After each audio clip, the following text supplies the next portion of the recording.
నా పొలంలో నా పొలంలో ఏకేని మోడల్ వేసుకోవడం జరుగుతుంది.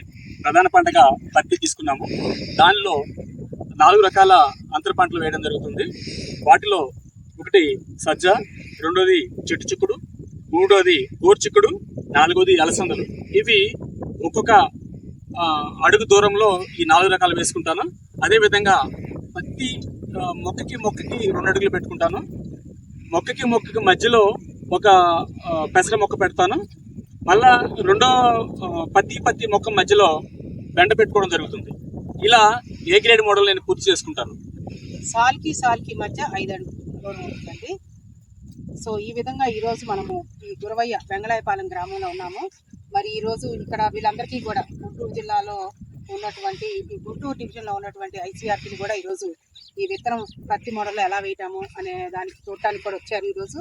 మరి మనకి ముందస్తుగా చెప్పినట్టు మరి మొక్కకి మధ్య బెండ పెసర వేసుకుంటున్నాము. సాలుకి మధ్య ఉన్నటువంటి దాంట్లో 5 అడుగులు డిస్టెన్స్ పెట్టుకుంటున్నాం. కాబట్టి ప్రతి అడుగుకి కూడా ఒక అడుగులో మరి సజ్జ, ఒక అడుగు మరి క్లస్టర్ బీను, ఒక అడుగు చెట్టు చిక్కుడు, ఇంకొక అడుగులో అలసందలు. ఈ 4 రకాల పంటలు కూడా అంతర పంటలుగా, డైవర్సిటీ పంటలుగా, అంటే ఏ గ్రేడ్ మోడల్ అంటే ఒక ప్రధాన పంటతో పాటు 4 ఇతర రకాలైన ప్రధాన పంటలు కూడా ఉండాలి. ఈ జీవ వైవిధ్యమైనటువంటి సీడ్స్ దీంట్లోనే మళ్ళీ మరి ఆముదం కూడా పెట్టుకుంటున్నాము. ఆముదము అలానే బంతి కూడా పెట్టుకుంటున్నాము. అలానే బయోడైవర్సిటీ సీడ్స్ కూడా ఒక 5% బయోడైవర్సిటీ సీడ్స్ కూడా వేయబోతున్నాము. మరి ప్రథమంగా ఇటువంటి మోడల్ ఇక్కడ వేస్తున్నాం. కాబట్టి ఈరోజు ఈ ప్రతి ఉన్నటువంటి ఏరియాస్ ఉన్నటువంటి ఐసీఆర్పీ కానివ్వండి, యూనిట్ ఇన్ఛార్జెస్ కానీ ఈరోజు ఇక్కడికి వచ్చి మరి ఫీల్డ్ లెవెల్ ట్రైనింగ్ తీసుకోవడం జరుగుతుంది. మరి దానిలో భాగంగా ముందుగా విత్తన శుద్ధి చేసుకున్నాము. విత్తన శుద్ధి తర్వాత మరి ఇలా నాటబోతున్నాం. మరి ఇక్కడ ఉన్నటువంటిది అంతా కూడా ప్రధానంగా వెంగళాయపాలెం అంతా కూడా ప్రతి ఏరియా కాబట్టి ఇదే మోడల్లో మరి ఇంకొకటి యూనివర్సల్ మోడల్ అని చెప్పి మనం 6 వరుసలకి ఒక కంది వరుస, అలానే మనకి కాంపాక్ట్ బ్లాక్లో వచ్చేసి మరి క్యాడస్ 2 వరుసలకి మధ్య మరి పెసర అనేది కూడా వేసుకోబోతున్నాం. పెసర 60 రోజులు పెసర కూడా మనకి అవైలబుల్గా ఉంది.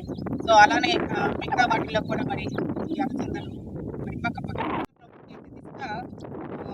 ప్రతి పంటలో కూడా కూడా మనం ఆత్మవారి ఆధ్వర్యంలో ట్రైనింగ్ పెట్టుకున్నాము. వారు కూడా ఏంటంటే మేము కొంతమంది పిఎండిఎస్ వేయలేకపోయాము అన్నప్పుడు పిఎండిఎస్కి ప్రత్యామ్నాయంగా కూడా ఈ అంతర పంటలు పెట్టుకోవడం అనేది వస్తుంది. కాబట్టి మరి మనం ఈ పద్ధతిని అందరూ కూడా మన క్యాడర్స్ అందరూ కూడా వేసుకుంటారని మరి వీళ్ళందరూ కూడా వేయించే దిశగా మరి ఆ యూనిట్ ఇన్ఛార్జ్ కానివ్వండి, అక్కడ ఉన్నటువంటి ఎంపీ కూడా శ్రద్ధ తీసుకోవాలి. వారందరికీ కూడా ఈరోజు ట్రైనింగ్ ఇవ్వడం